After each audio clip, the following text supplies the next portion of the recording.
Mavrix has always been about blurring the lines between real-world mountain biking and gaming, and this Red Bull project was huge for me. Like, making it through those two trucks felt insane.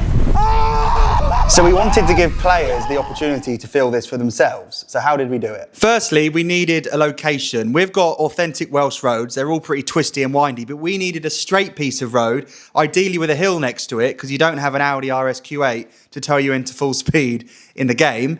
Then we started modelling the truck. So the 3D art team started to put the trucks on these roads, and we wanted them to be life-size to make the challenge just how it was in real life. But making them fit on these tight Welsh roads wasn't easy. And from that simple grey box design, we then had to add all the detail, the polish, the art to make it look really realistic. Then we have to add the wheels, make them move, and then you'll see later on, the final product looks incredible. Then we actually had to make the lorries drive and move. Now, there's a massive amount of road in Mavrix, miles and miles and miles of Welsh road.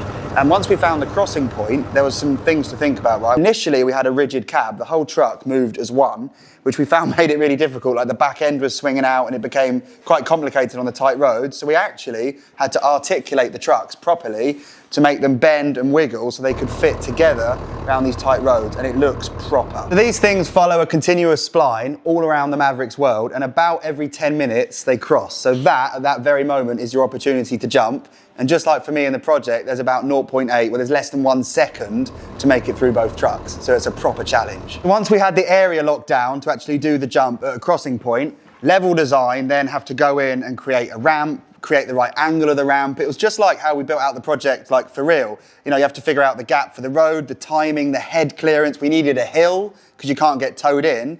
And then we had to move some trees out the way so that you can actually see the trucks coming, because that's so important. It's only like every 10, 12 minutes you get this 1 second shot to do it.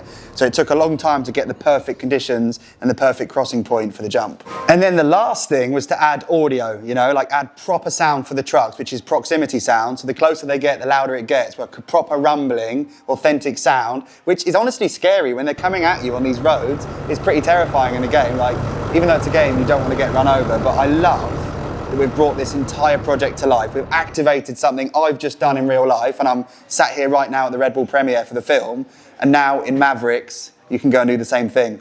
Wonder what we'll do next, legends.